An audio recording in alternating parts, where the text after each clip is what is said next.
हाँ तो प्यारे बच्चों, बिल्डअप फिजिक्स क्लास में आपका स्वागत है। आज हम ऑब्जेक्टिव का एक सीरीज जो स्टार्ट किए थे उसका अगला भाग लेकर के आए हैं, जो लाइट चैप्टर से संबंधित है। और इसमें लगभग आपको 50 ऑब्जेक्टिव दे रहे हैं और ये सारे क्वेश्चन VVI है। और इसको आप लोग देख करके आप लोग तैयारी कीजिए, क्योंकि एग्ज़ाम बहुत नज़दीक है और 1 से 1.5 से 2 महीना बाकी है। और आप लोग इसमें तेज़ी कीजिए और जो भी सवाल इसमें डाउट, वैसे हम ऑब्जेक्टिव सॉल्व कर करके बता रहे हैं।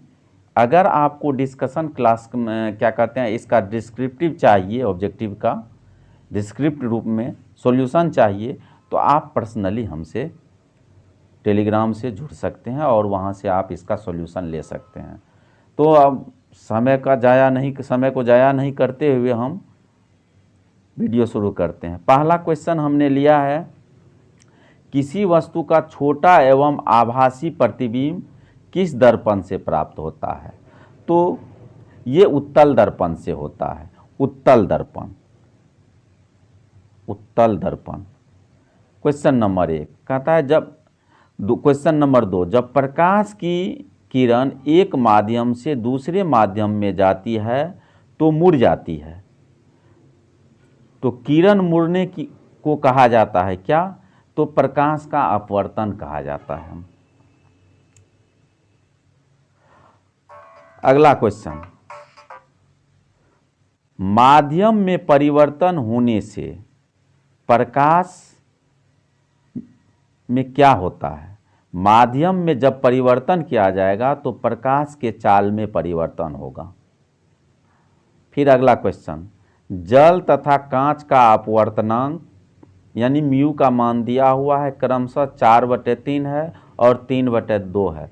तो कहता है जल की अपेक्षा कांच का अपवर्तनांक क्या होगा? तो ये जो है आपको कितना हो जाएगा, 4/3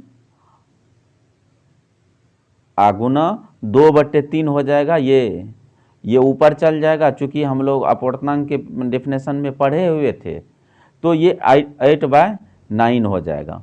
अगला क्वेश्चन, प्रकाश तंतु संचार के किस सिद्धांत पर काम करता है? तो ऑप्टिकल फाइबर जो है पूर्ण आंतरिक परावर्तन के सिद्धांत पर काम करता है। अगला क्वेश्चन, एक किरण सघन माध्यम से विरल माध्यम में जा रही है, इसका विचलन क्या होगा?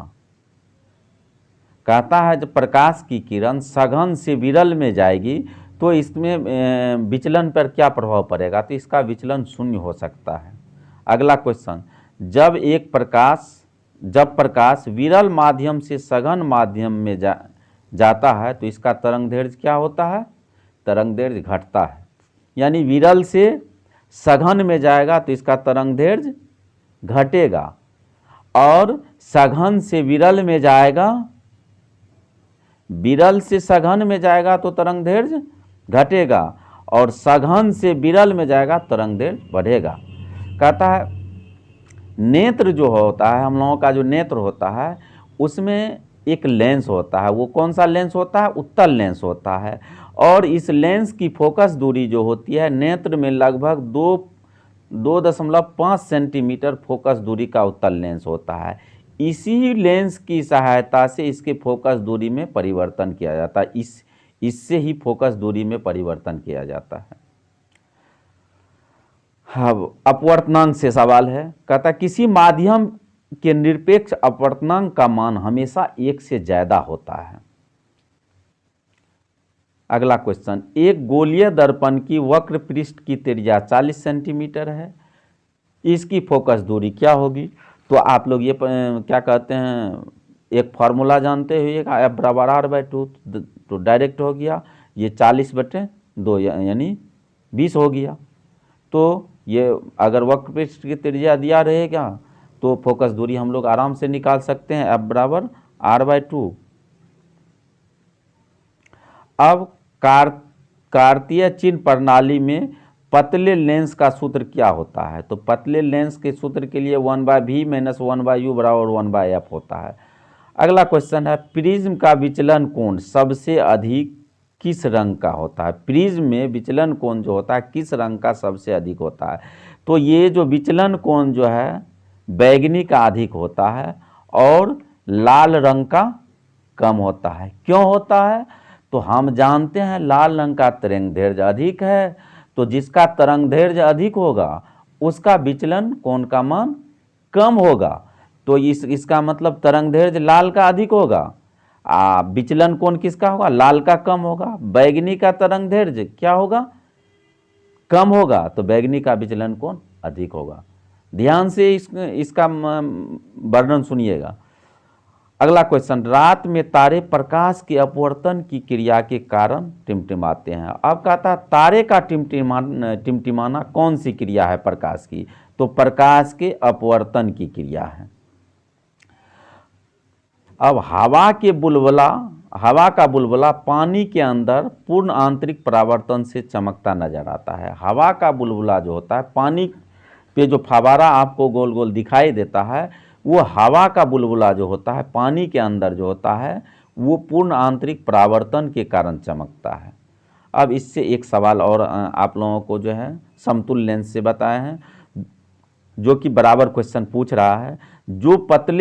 दो पतले उत्तल लेंस की क्षमता क्रमशः 5 और 2 डायोप्टर है। ये दोनों लेंस समाक्षीय रूप से एक दूसरे से 20 सेंटीमीटर की दूरी पर है। समतुल्य लेंस की फोकस दूरी ज्ञात करें।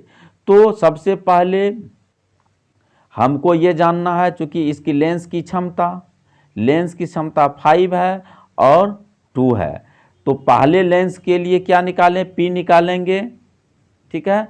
तो P बराबर कितना होता है? 1/f। तो P का मान 5 है तो 1/f, f का मान कितना हो गया? 1/5 मीटर। यानी f1 का एक पहले लेंस के लिए ये जो है क्या हो जाएगा? f1 20 सेंटीमीटर हो जाएगा, और दूसरे के लिए f2 क्या होगा? 1/2 हो जाएगा। तो 1/2 50 सेंटीमीटर हो गया, ठीक है। और दोनों लेंस जो है एक दूसरे से कितनी दूरी पर है? तो 20 सेंटीमीटर की दूरी पे है। तो समतुल्य लेंस की फोकस दूरी के लिए सूत्र होता है f बराबर f1 f2 बटे f1 plus f2 minus d, 20 minus 50 बटे 20 प्लस 50 माइनस 20। ये आंसर आ जाएगा आपको 20 सेंटीमीटर, ठीक है। इस टाइप का सवाल आपको बराबर पूछ रहा है न्यूमेरिकल बनाने के लिए। अब फिर अगला क्वेश्चन है, 20 सेंटीमीटर फोकस दूरी के अवतल लेंस की क्षमता 5 डायोप्टर है। तो चूंकि हम लोग जानते हैं D बराबर 1/f या P बराबर 1/f। अगला क्वेश्चन है, एक उत्तल लेंस में वस्तु और उसके वास्तविक प्रतिबिंब के बीच की न्यूनतम दूरी होती है 4f के बराबर। ये क्वेश्चन कई बार पूछ चुका है। कहता है उत्तल लेंस है, उत्तल लेंस में वस्तु का जो प्रतिबिंब क्या कहते हैं लेंस द्वारा जो बनेगा, तो दोनों के बीच में दूरी कितना होगा? तो उसके फोकस दूरी का 4 गुना हो जाएगा, 4f हो जाएगा। अब अगला क्वेश्चन है, 20 सेमी फोकस दूरी वाले उत्तल लेंस को पानी में डुबाने पर उसकी फोकस दूरी 80 सेंटीमीटर होती है। इसका एक्सप्लेनेशन आप लोगों को टेलीग्राम पे हमसे संपर्क कर सकते हैं। जब f फोकस दूरी वाले उत्तल लेंस को पानी में डुबाया जाता है तो लेंस की फोकस दूरी, अब कहता है कोई उत्तल लेंस है, उसकी फोकस दूरी f है, उसको पानी में डुबाया गया तो उस लेंस की फोकस दूरी कितना हो जाएगा? 4f के बराबर हो जाएगा। अगला क्वेश्चन, एक उत्तल लेंस को पानी में डुबाया जाता है, उसकी क्षमता क्या होती है? तो घट जाती है। अगला क्वेश्चन, समतल दर्पण का वक्रता केंद्र और फोकस दूरी कितनी होती है? तो समतल दर्पण के लिए R जो होता है वो इन्फिनाइट होता है और F जो होता है वो भी इन्फिनाइट होता है। अगला क्वेश्चन, ये स्नेल का नियम है। ये क्वेश्चन 2 बार 3 बार अभी तक में 5 बार पूछ चुका है ये बिहार बोर्ड। ये क्वेश्चन है स्नेल का नियम है साइन I बटे साइन R बराबर N1 बटे N2। ये रिफ्रैक्टिव इंडेक्स को बताता है। साइन आई बटे साइन आर n1/n2। अगला क्वेश्चन, अपवर्तन में प्रकाश की तरंगदैर्घ्य तथा वेग परिवर्तित हो जाती है लेकिन प्रकाश की आवृत्ति में कोई परिवर्तन नहीं होता है। कहता है जब प्रकाश में अपवर्तन की क्रिया होती है तो प्रकाश की अपवर्तन की क्रिया में तरंगदैर्घ्य और वेग परिवर्तन हो जाता है लेकिन प्रकाश की आवृत्ति में कोई परिवर्तन नहीं होता। इस क्वेश्चन को इस तरह से लिख देगा जो कि अपवर्तन क्रिया में प्रकाश का कौन सा गुण परिवर्तित नहीं होता है।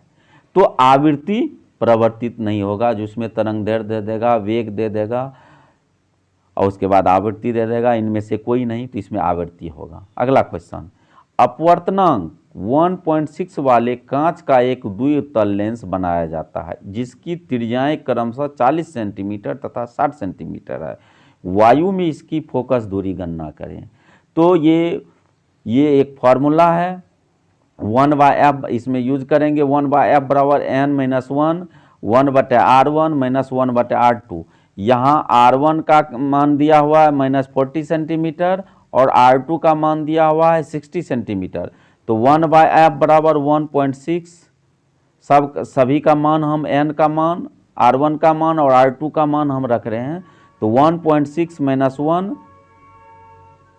1/-40 - 1/60, ये हो जाएगा आपको 1.6 -1 से घटेगा तो ये क्या बचेगा 0.6 और यहाँ बचेगा 1 -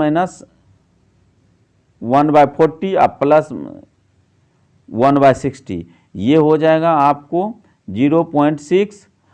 इसका एलसीएम ले लीजिए तो 60 40 हो गया यहाँ और ऊपर में हो गया 60 + 40।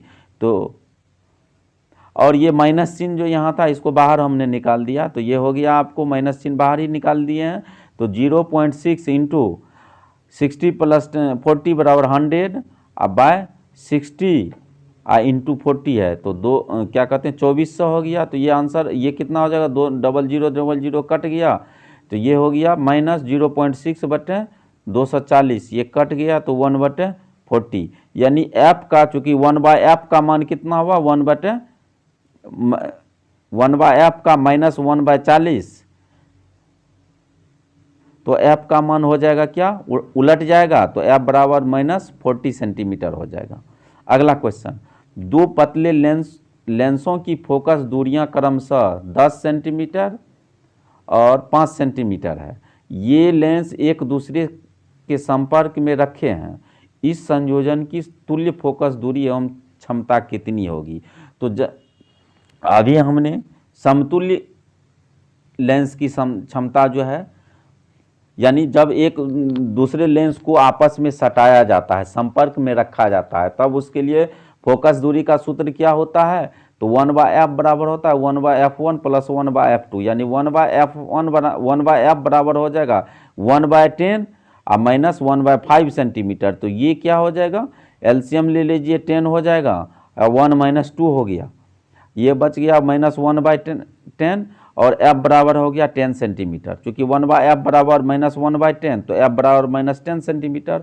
अब p बराबर 1/f और p बराबर ये फार्मूला जब सेंटीमीटर में हमको निकालते हैं तो 100/f होता है, अगर मीटर में रहता है तो 1 मीटर होता है, यहाँ सेंटीमीटर में दे दिए तो 100/f हुआ, तो 100/10 हो गया, ये कितना आंसर हो जाएगा -10D। इस टाइप का क्वेश्चन मोस्ट भी आया है, आप लोग इस टाइप के क्वेश्चन का प्रैक्टिस कीजिएगा। अगला क्वेश्चन है 1.5 अपवर्तनांक वाले माध्यम में प्रकाश का वेग कितना होगा। तो चूंकि n बराबर रिफ्रैक्टिव इंडेक्स n बराबर c/v होता है, तो यहाँ से v बराबर क्या हो जाएगा c/n, यानी v क्या है यहाँ प्रकाश का वेग, क्या कहते हैं v क्या है वेलोसिटी है, ठीक है, प्रकाश का वेग निकाल रहे हैं। c क्या कहते हैं, c क्या है प्रकाश का वेग है और ये n क्या है रिफ्रैक्टिव इंडेक्स है।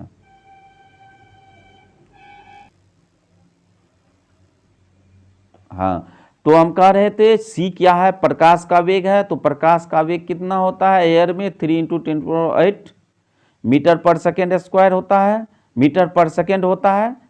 और n का मान कितना है, रिफ्रैक्टिव इंडेक्स n का मान 1.5 होता है। तो इससे डिवाइड कर दीजिए, तो ये यहाँ से दशमलव इसको उड़ा दीजिएगा, तो यहाँ 1 0 हो जाएगा। तो 15 दूना 30 हो गया, 2 × 10⁸ मीटर पर सेकेंड। ये भी क्वेश्चन भी आया है। तो आप लोगों के लिए ये एक वीडियो लाइट से हमने डाल दिया है। अगला पार्ट इसका जो है 2 या 4 दिन वेट कीजिए, अगला पार्ट भी आप लोगों के लिए वीडियो अपलोड कर देंगे हम। ठीक है, ओके। और वीडियो अगर अच्छा लगे तो इसको शेयर भी कीजिए। ये आप लोगों को बार बार कहने की आवश्यकता नहीं पड़े, लाइक शेयर किया कीजिए, इससे बनाने में अच्छा लगता है। थोड़ा सा इस पे ध्यान दीजिए। बार बार हम लोग क्या कहेंगे आप लोगों को, आप लोग पढ़ते हैं। ठीक, ओके।